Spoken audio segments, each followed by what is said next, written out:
Good evening guys, kakauwi ko lang galing schooling. At yung matagal-tagal ko nung pinakaabangan na project. At ito yung ano, yan, yung PKBM Marble na Crystal Blue Ice is nag-drop na guys. Napakadaming inanak guys, ayan o. Napakadami. So, update ko lang kayo kasi kahit ako na-excite ako eh. Pagod ako galing malayong biyahe, traffic, ulan, init pa sa biyahe. Pero okay lang, kahit gabi na. Flashlight naman, para-paraan lang yan para makapag-update. Ayan. At ang nakikita ko ay yung vision ko na iniisip ko noon na kapag nag-drop to ganito magiging itsura.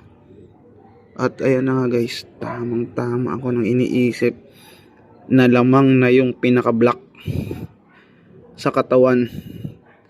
Ito kasing PKBM Marble na yan or PKBM Spotted, gusto ko kasi mangyari sa kanya is konting spot lang ng platinum, lamang yung black, pero gusto ko kita pa rin yung pagiging platinum white. So ayan, kitang kita nyo naman guys, black na may konting puti.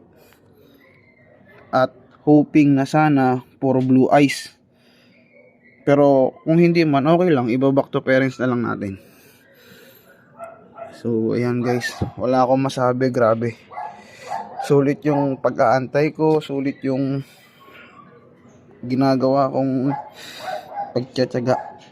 Yan, grabe.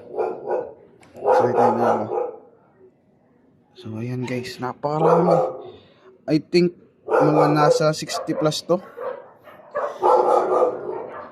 assuming, pero nasa 60 plus yan guys. Dahil napakarami talaga. Bukas malalaman natin, papabilang natin kay partner ko, sa partner ko, papabilang natin yan. Yan guys, so kitang kita nyo yung pagka blue tail nyo. Ayan. Tapos ayan yung iba. Imagine nyo kung hindi man hindi man siya yung ganun, pero isipin nyo, platinum black. Ayan, ay platinum black. Black King Balloon Molly. Tapos blue eyes. 'Di ba? Unique. So ayan guys, napakadami. At tingin ko naman nakuha ko yung gusto kong makuha sa breeding. Ayan oh, napakaganda oh. Solid talaga guys. Bukas ng umaga update ko kayo.